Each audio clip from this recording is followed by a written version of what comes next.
dan matur suwun kalian telah like di video ini. Dan malam ini kita akan bahas tentang hororisme. Kita akan bahas tempat-tempat horor. Yogyakarta. Siapa sih yang nggak tahu kota ini? Ini kota pelajar. Ini kota wisata. Ini keren banget. Tapi kalian tahu nggak sih, di balik kota yang seindah ini, kota yang banyak menyimpan misteri. Mulai dari pantainya, mulai dari tempat-tempat peninggalan zaman dahulu, sampai ke rumah ibadah. Ngeri banget. Berikut ini adalah 6 tempat yang menurut gua dan hasil riset gua ini adalah paling angker Yogyakarta. Yang pertama, Pantai Parangkusumo. Mungkin agak aneh ya kalau kalian main ke Jogja tapi kalian nggak main ke pantainya, karena di sini banyak pantai bagus, mulai dari Gunung Kidul sampai ke Jogja sendiri di daerah Bantul. Dan salah satu pantai paling mengerikan adalah di Pantai Parangkusumo. Ini di dekatnya Pantai Parangtritis. Kenapa mengerikan? Karena di sini, menurut cerita warga sih, pantai ini tempat tinggalnya Nyi Roro Kidul. Tahu kan Nyi Roro Kidul? Itu Ratu Pantai Selatan, men. Malam-malam tertentu itu terkadang ada suara kereta kencana yang lewat. Kalau enggak, ada juga masyarakat yang pernah melihat sendiri kereta kencana itu lewat dengan ada kudanya, ada Nyi Roro Kidulnya, dan ada pengawalnya. Dan menurut guru gua waktu SMK, anehnya itu semua penjaganya itu semuanya cewek, men. Ini ngeri banget. Dan pantai ini kalau dihubungkan, semua pantai ini berhubungan dengan Keraton, Tugu, dan Gunung Merapi, berhubung secara garis lurus. Kalau kalian bisa lihat di Google Maps, ini gede banget. Gue nggak tahu kenapa dibikin lurus, tapi yang pasti menurut gue itu hal yang aneh aja. Nggak tahu.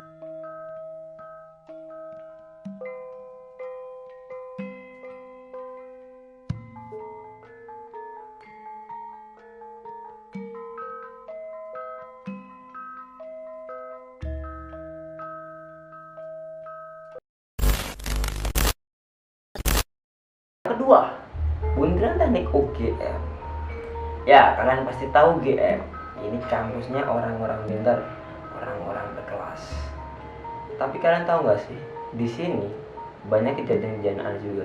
Banyak tempat-tempat juga yang menurut orang-orang di sekitar sini juga angker. Salah satu tempat yang paling angker di UGM adalah Bundaran Teknik UGM. Asal kalian tahu aja, kenapa di sini angker? Sebenarnya gue itu tiap hari lewat sini, man. Dan lu tahu nggak kenapa angker? Ini ngeri banget. Di sini kalau lu tengah malam, menurut gue yang gue baca dan menurut pengalaman orang sekitar gue, kalau lu kesana tengah malam dan lu nyanyi gugur bunga di tengah-tengah bundaran itu, lu bakal disamperin sosok misterius. Kalau enggak, lu bakal disamperin oleh sosok-sosok pejuang yang banyak banget di belakang lu dengan berjalan serempak. Kalau lu nggak percaya, lu bisa buktiin sendiri lah. Lu datang ke situ tengah malam. Itu saran dari gue sih. Tapi lu kalau nggak pengen sesuatu yang baru terjadi sama lu, ya jangan cobain aja. Ya, sekarang kita berada di UGM, khususnya di Fakultas Teknik sama Magister. Kita mau lihat-lihat aja sih. Kita nggak berani soalnya kalau nyanyi gugur bunga di sini, agak creepy banget.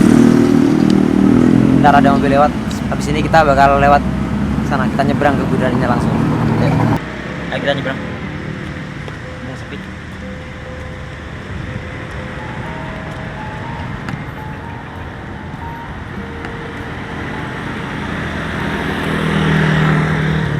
Ya, gua udah di sini. Ini namanya Bundaran Teknik UGM. Yang kata masyarakat setempat tuh banyak kejadian aneh sih, kayak kalau kita nyanyiin lagu gugur bunga di sini bakalan ada hal aneh atau seseorang yang bakal nyamperin lu. Kalau nggak, banyak tentara juga yang bakal baris di belakang lu dan jalan dengan serempak. Gue nggak tahu itu benar apa enggak, yang pasti gue nggak ngerti sih. Kalau kalian bisa lihat di sini tuh ada kali ya, semacam ini selokan. Ini ikutnya selokan Mataram. Jadi hampir seluruh UGM itu dilewatin sama selokan Mataram. Gue belum tahu sih asal usulnya selokan Mataram tuh kayak gimana. Tapi yang pasti sungai ini kayak sungai tapi sebenarnya selokan. Jadi kayak ya lu tahu selokan sendiri lah kayak gimana. Sebenarnya itu selokan. Dan itu sampai Kali Code di sebelah sana. Yang ketiga, Ambarukmo Plaza. Kan pasti tahu Ambarukmo Plaza, ya kan? Kalau kalian main Jogja pasti ada yang pernah bilang, yuk kita main ke Amplas. Tapi kalian tahu nggak sih, Amplas ini sebenarnya tuh ada kisah yang cukup menyeramkan dari Amplas ini. Dia ada 2 bangunan, yang pertama hotel, yang kedua adalah mall. Dan lali. Dan lu tahu nggak sih kenapa namanya itu Ambarukmo? Itu sebenarnya itu nama pesanggrahannya Sultan Hamengkubuwono ke-7. Sebenarnya menurut cerita yang gue baca, sebenarnya Sultan Hamengkubuwono itu dia diasingkan oleh Sultan Hamengkubuwono ke-8. Padahal umumnya Sultan itu turun tahta ketika dia sudah meninggal, atau dia pensiun atau gimana, gue juga nggak tahu sih. Tapi kebanyakan emang kalau meninggal dia baru turun tahta. Tahun 1960-an, sebelum dibangun plaza ini, plaza yang Ambarukmo-nya, yang tempat mallnya ini, sudah didirikan dulu sebuah hotel. Dan seperti biasa, sebenarnya hotel itu nggak horor sih, cuman seperti biasa kalau hotelnya yang punya keraton, itu pasti ada satu kamar yang dikosongkan buat Nyi Roro Kidul. Dan kalau nggak salah kamarnya itu tiga berapa, 300 berapa kalau nggak salah. Itu emang namanya itu kalau nggak salah kamar biru. Itu emang dikosongkan khusus untuk Nyi Roro Kidul. Nah dulu katanya setelah hotel ini dibangun sempat tidak beroperasi pada tahun berapa saya juga nggak tahu. Tapi yang pasti kata orang-orang sekitar, di hotel ini dulu ada diskotik. Dan diskotik ini buka sampai tengah malam, mungkin sampai pagi juga sih kalau nggak salah. Dan diskotiknya bukan di lantai bawah tapi di lantai atas. Dan kebanyakan orang yang di diskotik itu kalau pulang pasti malam kan otomatis, dan dia naik lift. Dan sering terjadi ketika lift pencet tombolnya, seumur gua mencet tombol lantai 1, ternyata dia tuh turun di lantai yang salah. Gue juga nggak tahu kenapa, tapi memang begitu kejadiannya. Tahun 2005-2006 awal pembangunan Amplas, Ambarukmo Plaza. Saat pemasangan fondasi pun banyak kejadian-kejadian aneh.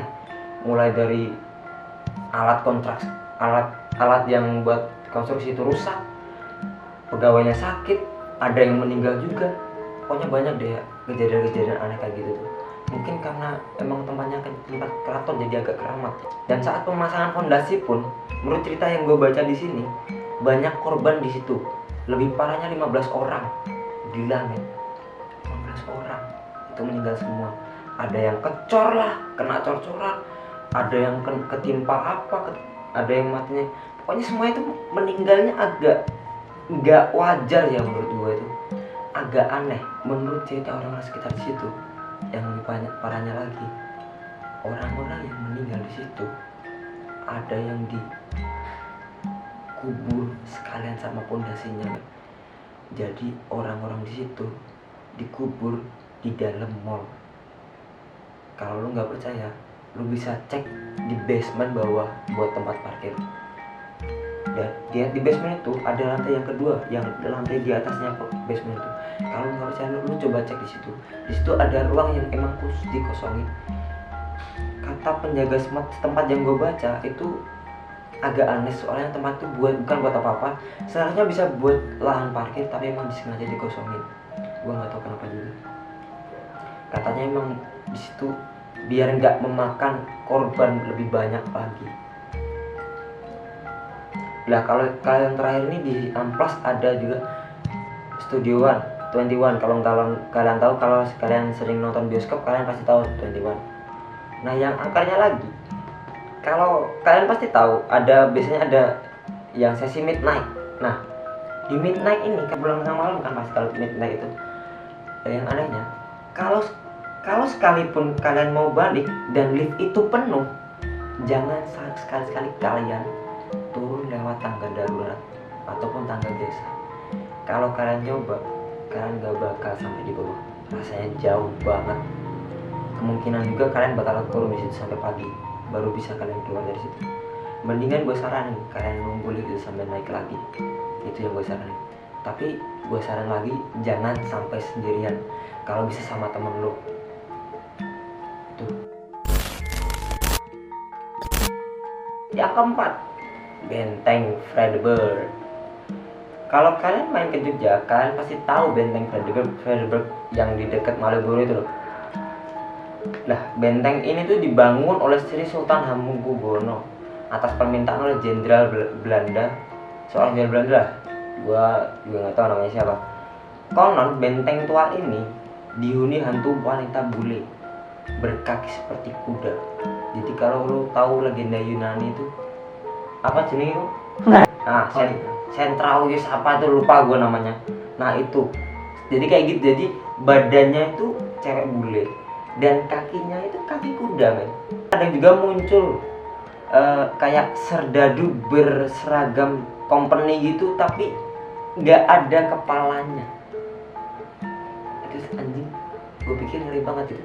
Lu lihat tentara pakai seragam Belanda tapi nggak ada kepalanya dan itu jalan bareng-bareng. Udah kayak kampanye aja. Menurut penuturan warga, Parno, yang menurut gue baca ya, Parno usia 45 tahun, penari becak yang biasa mangkal di depan pasar Beringharjo. Pernah ditemui hantu noni cantik berkaki kuda itu. Kejadiannya di atas pukul 24 WIB, sekitar di atas jam 12-an lah. Ketika itu, dia sedang menunggu seorang penumpang dan dia lihat sosok cewek itu di dekat bentang. Pas disamperin, anjing ternyata dia tuh cewek kakinya kuda men. Becaknya dibanting, dia lari. Kalau gue yang jadi dia juga gue lakuin hal yang sama. Ada juga pernah seorang bapak-bapak dia main, istilahnya mau main gitu, dan dia nggak sengaja itu dengar suara kaki yang jalan serentak kayak sepatu gitu, prak gitu, dan sontak dia kaget dong. Soalnya di situ nggak ada kayak markas TNI, itu agak jauh dikit lah. Dan setelah dia lihat ke belakangnya, ternyata ada tentara yang lebih dari 20 orang itu baris semuanya, berjejer rapi, tapi tanpa kepala. Lu bayangin aja tuh kayak gitu. Kalau nggak percaya, lu bisa datang ke situ sendiri dan lu coba sendiri aja lah. Di atas jam 24 WIB, di atas jam 12 malam. Kalau gue saranin pas waktu sepi-sepinya dan nggak ada orang di situ. Yang kelima, Taman Sari. Asal kalian tahu aja, Taman Sari ini deket alun-alun kidul, dan Taman Sari ini keren banget kalau buat foto-foto atau bikin video klip di sini. Temen gue aja bikin video klip, kalau kalian tahu lagunya Z yang Beautiful di sini. Keren banget. Gue suka banget liatnya, apalagi yang cewek itu. Tapi kalian tahu nggak sih keurunan tempat ini tuh? Kalau kalian kesini sendirian, walaupun siang, kalian pasti bakal ngerasa ada yang ngikutin atau ada yang aneh dari tempat ini. At least tempat ini tuh agak creepy ya, apalagi di lorong-lorongnya itu agak jadul banget, kayak emang buatan Belanda banget gitu. Agak udah tempatnya tuh cuman gini doang, tertutup. Anjing, gua aja kalau sendiri pasti nggak berani tuh. Pernah suatu ketika teman gua tuh main ke situ, dia sama teman satunya lagi sih. Dia main ke situ. Kalau kalian tahu itu di tengah-tengah itu, di tengah Taman Sari ada tangga, ada 3 buah tangga, dan di tengahnya tuh ada kotak. Kalau kalian tahu di tengah itu ada kotak, dan di kotak itu dia ngerasa dipanggil sama anak kecil. Dan pas dia lihat ada anak kecil di situ, dan anak kecil itu ngajak dia main. Tahu nggak main apa? Kalau kalian pernah main TikTok tuh, ya kayak gitu permainannya. Dan lebih anjingnya lagi, pas dia main, dia main tuh, dia main, dia didepok sama temennya, dan dia baru sadar. Pas dia sadar itu, dia ngeliat anak kecil itu udah gak ada men.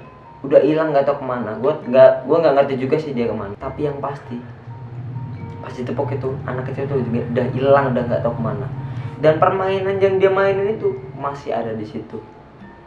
Dan teman dari teman gua itu yang nepok itu, dia bilang kalau dia main terus di situ dia bakalan masuk ke alam gaib. Pernah suatu ketika teman gue ini ikut, dia itu main di situ, pak gue lupa tanggal berapa, tapi pas main ke situ dia tuh bilang, mbak ini boleh masuk? Nggak boleh katanya, kata yang tour guide-nya nggak boleh. Kalau pengen masuk nanti pas malam 1 suruh aja mas. Oh iya.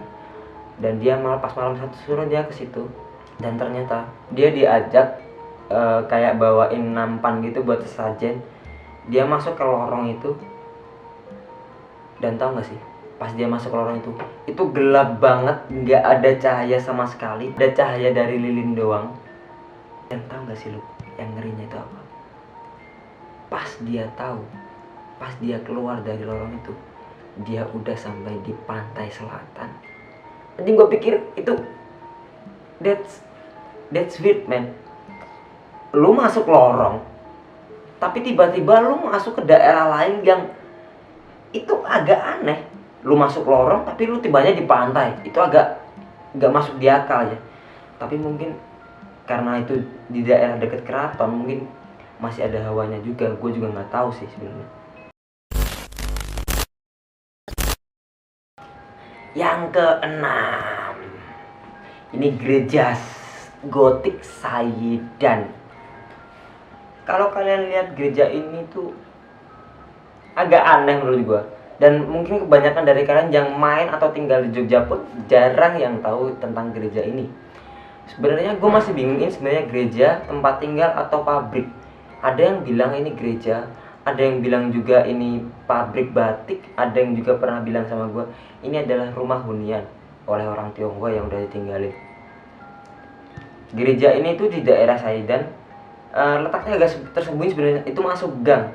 Tapi sumpah gue liat gerejanya aja udah gereja apaan gue pikir. Kalau lu lihat di samping ya, kalau ada samping ada ruko, itu ada ruko Sinarmas, kalau nggak salah Bang Sinarmas. Lu masuk samping gangnya itu, lu masuk dan lu lihat patung Yesus gede banget. Sumpah, itu gede banget. Itu kalau menurut ceritanya, itu patung itu nunjuk ke arah keraton. Jadi dia patungnya gini, dia nunjuk gini, itu nunjuk arah keraton menurut orang-orang setempat.